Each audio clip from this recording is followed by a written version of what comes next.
and and we told you to keep an eye on this schedule reveal show last night, and we knew we were going to every team would find out officially the annual games they're going to play in the SEC, but they went ahead and announced the schedule for every team for the next 4 years in SEC play. And I said it earlier, but you can go find it on the website for your favorite team or for the Longhorns. But in this first cycle for Texas and Oklahoma coming in, who you played one year just became a road game the next year, right? Your home and home just was alternating year to year. What they're doing over a 4-year period now, according to the SEC last night, who you play in 2026 at home, you'll then play on the road in 2028. Right. 2 years later. So you'll have a whole new crop of teams in 27. So essentially 27 and 29 will line up, and 28, 26 and 28 will line up. So, it's really intriguing, whereas Texas in 26 now next year will go to LSU, but they won't get LSU back in Austin until 28, if that makes sense. So you can go, Texas in 26 has to go to Knoxville. They've got to go to Baton Rouge, which is pretty cool for a road game, in addition to the annual rivalry games. And remember, 26 Texas will host Ohio State early in the season to start of next year. So a lot of fun.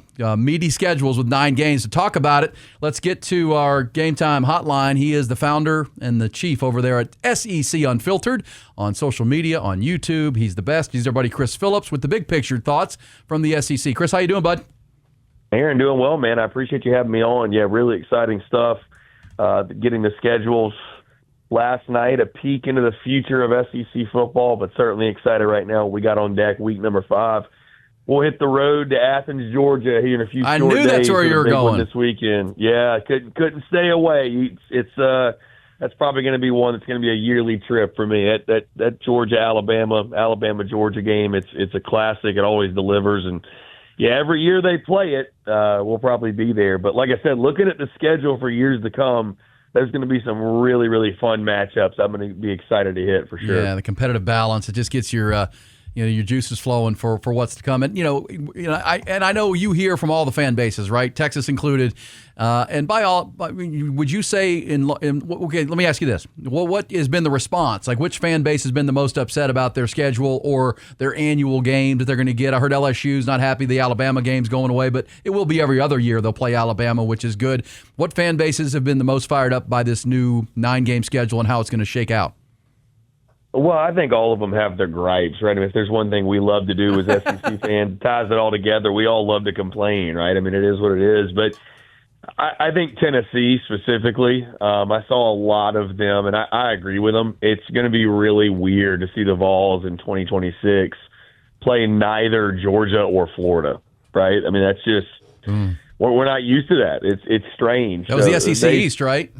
Yes, yeah, the old SEC East battles, and those are rivalries of sorts, if you will, for the Vols. So they won't play them. Certainly the Alabama-LSU game, although we do get it in 2026, ironically enough, not being a yearly contest, is one that's interesting. There's been a lot of feedback on and reaction to some of the permanent opponents like Oklahoma, Ole Miss. I think both fan bases are kind of throwing their hands up in the air. Like, I don't really know what the connection is, but for competitive balance sake, I guess we're doing that. Outside of that, here's the thing, Aaron. When you play 9 conference games, you're playing nearly everyone at some point. I think there's a lot of excitement for it. I think the big takeaway that I've seen on social media and just talking to fans is this.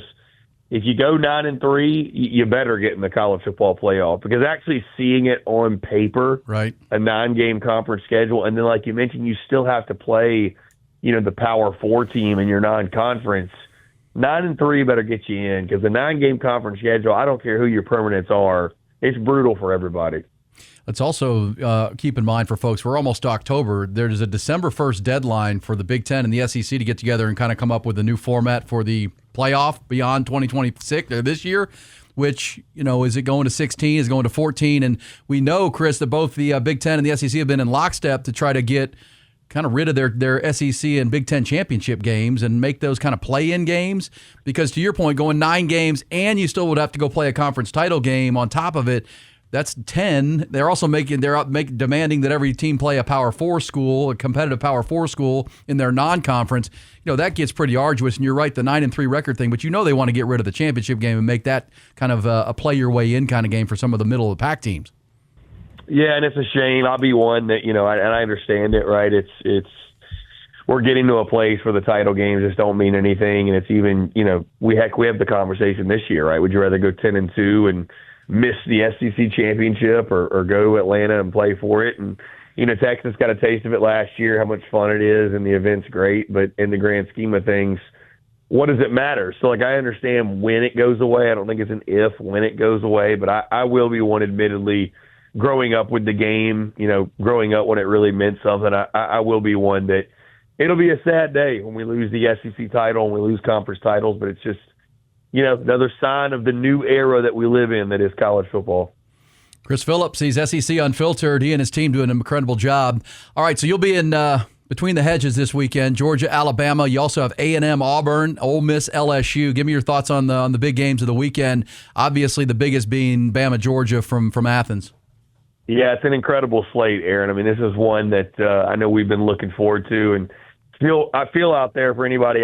I'm not friends with any of these, of course, but if you're going to a wedding on Saturday, I do feel bad for you. I would never befriend such of those that would do such a thing. But no, respectfully, no, it's a great weekend for college football, even outside of the SEC, right? I mean, the Penn State-Oregon game, there's some others out there from the national perspective. But yeah, I mean, Aaron, really excited to get to Athens, Georgia. Like I mentioned, Georgia, Alabama, it's a game that always delivers. It still feels as if it's a battle of the two elites. Obviously, Texas and Atlanta last year. I'm not saying that, there's a changing of the guard of sorts, but it's still those two brands, what we've known for years and years on end. And, I mean, it's a big game for both sides, right? Alabama's looking to bounce back still, I think, from what happened in the season opener. You think about it, if they dropped this one, they dropped to 2-2 early in the season.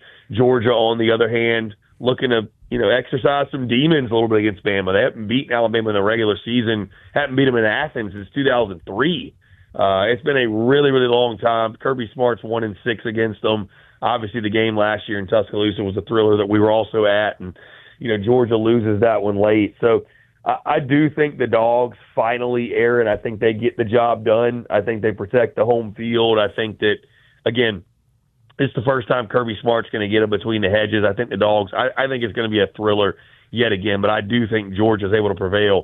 That LSU Ole Miss game is really fascinating. LSU being the underdog, I think is really interesting.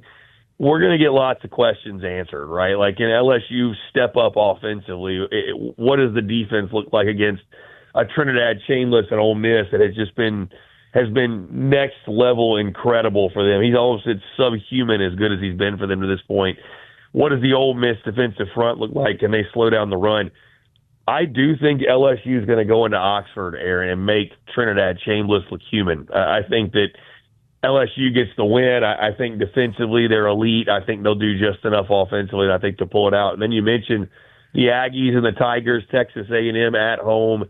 This is the game for A&M, not the Notre Dame game, where we're really going to find out, is this like new A&M or is it more of the same? This is kind of the game where, if Texas A&M is the falter, I feel like it comes in games like these where they're the favorite, they're supposed to win. Meanwhile, Auburn obviously licking their wounds and coming off of the really, really tough loss there in Norman. So I do right now think Texas A&M prevails. They win this game by a touchdown, but this is one certainly that I've got some caution for. I'm throwing up a red flag, if you will, but they've just been so good offensively. It looks like the new Marcel Reeves taking the next step. Their receiver room might be the best in the conference. They've got a three-headed monster running back, big physical veteran offensive line, and I think coming off a bye week, I think they'll shore up a lot defensively that gave them problems against Notre Dame. And, I still just have some trust issues with Jackson Arnold that he's going to be able to do enough consistently to go out there and beat a team like A&M on the road. But that Auburn defense is for real. I think they could give the Aggies some trouble, and I think that's one that comes down to the wire. But, I mean, heck, man, we didn't even talk about Mississippi State, Tennessee. I think that's a great game. Jeff Lebby and the boys going for the upset. South Carolina, Kentucky is kind of the battle of the bottom of the barrel, if you will, but that game could get really weird late at night. So it's a slate that no doubt delivers all across the board. Chris, want to ask about John Mateer, Oklahoma. Obviously, we get that news last night. He had hand surgery. He's going to be out probably till the end of October, it sounds like, which would mean he's going to miss Red River. They play Kent State next week. They have a bye currently. And Michael Hawkins Jr. would make his second start. We saw what happened last year there. Now it's a different team. Obviously, a different offensive coordinator comes in. But the run game still hasn't developed as great as John Mateer's been. What do you see with this? They got to go out to South Carolina, a lesser South Carolina team, sure, but can Oklahoma kind of still stay up in the top 10? Do you see with Michael Hawkins Jr. there? What's your opinion on that? Yeah, crazy news yesterday that we got, obviously, with the hand surgery. And it's funny. We did our show last night. Of course, we've got a large Texas contingency that tunes in and comments, and they're great. And there were a lot of them commenting saying that, hey, it's gamesmanship. John Mateer's going to play in Red River. I don't believe Brent Venables and them for a second.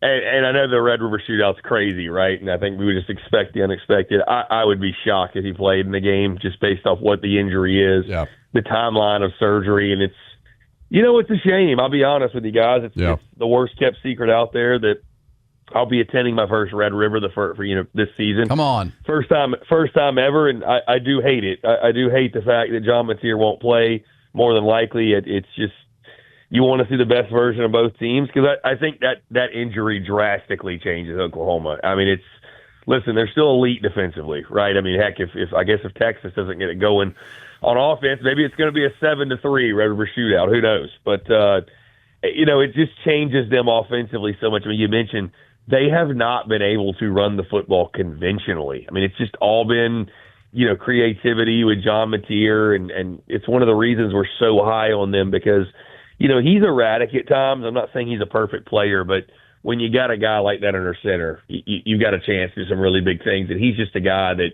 you got to watch every single play, because you never know when something's about to pop off and he's going to make a big play. And, all due respect to Michael Hawkins Jr., but we saw this kid a season ago, and if he was John Mateer, they wouldn't have went out and got John Mateer, right? So they're going to have to find a way to run the ball conventionally. I don't think against Kent State you're going to necessarily get those answers you're looking for. And then, your first real test will be against Texas, who themselves has got one of the best defensive fronts in all of college football. So, yeah, I mean, you hope he gets back soon, and you hope that Michael Hawkins Jr. can steady the waters. And we'll see what South Carolina is. Going there is always tough, but if they continue to scuffle, maybe that's one that no matter who's at quarterback, you can kind of ride your defense and win it. But I don't think you risk trotting Mateer back out there against Texas. If he's not, if he makes some miraculous recovery, then I guess sure, but you don't risk your entire season for one game. And I think that's a tough pill to swallow for